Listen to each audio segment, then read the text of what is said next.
sahabat GPIB Petra Bogor, salam jumpa di channel YouTube GPIB Petra Bogor. Saya, Amanda Mary Kartika Palar, dalam program Bina Teologi Jemaat, seri Persiapan Peneguhan.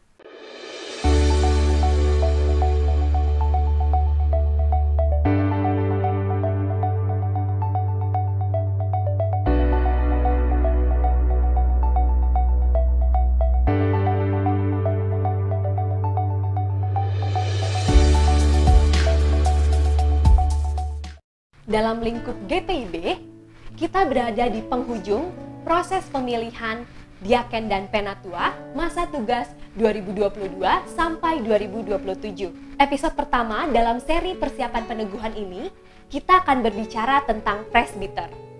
Presbiter, apa itu presbiter? Bukankah yang akan diteguhkan adalah Diaken dan Penatua? Mengapa kita berbicara tentang presbiter? Apa kepentingannya untuk GPIB dan untuk jemaat? Itu penting bagi GPIB. Kata presbiter yang berasal dari bahasa Yunani yang berarti yang tua dari sudut usia, tua-tua atau pemimpin seperti dalam komunitas masyarakat Perjanjian Lama, dan penatua yang mengacu pada jabatan gerejawi. GPIB mengembangkan pengertian kata presbiter untuk mengacu pada mereka yang menyediakan diri untuk secara khusus melalui proses pemilihan dan atau pemendetaan melayani di GPIB sebagai pemenuhan panggilan dan pengutusan Kristus dalam rangka mewujudkan gereja misioner. Atau dengan kata lain, mereka yang dipanggil secara khusus untuk melayani dan memimpin di dalam jemaat, yaitu diaken, penatua, dan pendeta. Mari kita beri perhatian pada dua yang pertama, diaken dan penatua. Kita mulai dengan diaken. Bahasa Yunaninya diakonos, artinya pelayan. Para diaken menurut tata gereja dipercayakan tugas dan tanggung jawab melaksanakan pemberitaan firman dan pelayanan kasih dalam berbagai bentuk di dalam maupun di luar jemaat. Tugas pemberitaan firman tercakup juga dalam tugas presbiter lainnya, penatua dan pendeta. Tetapi yang khas atau khusus adalah tugas pelayanan kasih. Artinya mungkin bisa berarti juga pemberitaan firman oleh gereja harus diwujudkan dalam pelayanan kasih. Jika tidak, maka pemberitaan firman akan menjadi pidato kosong tanpa bukti dan sulit untuk dipercayai.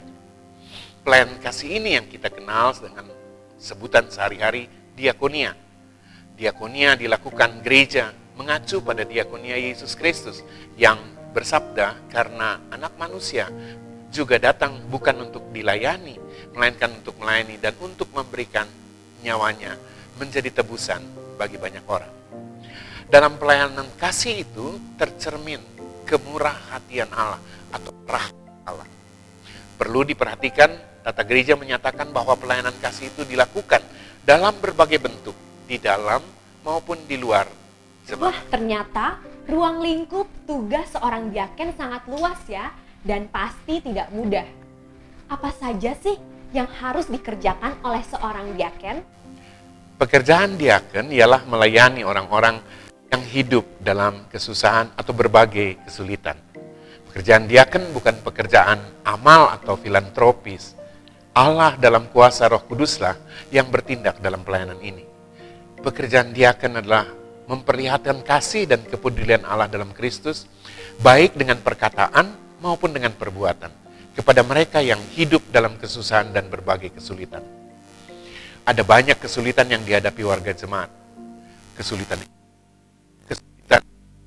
persoalan hidup keluarga, kesulitan karena penyakit dan penderitaan, dan lain-lain. Diaken juga harus menyalurkan bantuan gereja. Bukan hanya bantuan material dan finansial, tetapi penting juga bantuan spiritual melalui dukungan doa dan firman Tuhan. Mereka yang mengalami kesusahan atau berbagai kesulitan bisa saja para janda, duda, anak yatim piatu, mereka yang menderita penyakit akut dan penderitaan yang lain, yang mengalami kedukaan, mereka yang menyandang disabilitas, kaum lansia yang kesepian, dan lain-lain. Diaken juga harus menyadarkan warga jemaat bahwa pelayanan kasih atau diakonia ini adalah tanggung jawab seluruh warga jemaat. Tentu dalam melakukan pekerjaannya, diaken tidak bisa sendiri. Diaken harus juga bekerja sama dengan presbiter lainnya, yaitu penatua dan pendeta. Diaken harus melakukan pekerjaannya dengan hati yang gembira, karena kasih dan rahmat Allah dalam Kristus Yesus. Ya, semakin jelas bagi kita pentingnya seorang diaken dalam pelayanan di gereja. Lalu, bagaimana dengan penatua?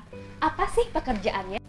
Istilah penatua berasal dari bahasa Yunani presbyteros, yang dapat berarti yang tua dari sudut usia, tua-tua yang mengacu pada pimpinan seperti dalam komunitas Perjanjian Lama, dan penatua yang mengacu pada jabatan gereja. Menurut tata gereja, penatua dipercayakan tugas dan tanggung jawab khusus melaksanakan pemberitaan firman, menjaga kebenaran dan ketertiban pemberitaan firman, peribadahan, pelaksanaan penggembalaan, dan ketertiban pelayanan. Di samping pemberitaan firman, pekerjaan penatua meliputi bidang cakup yang cukup luas.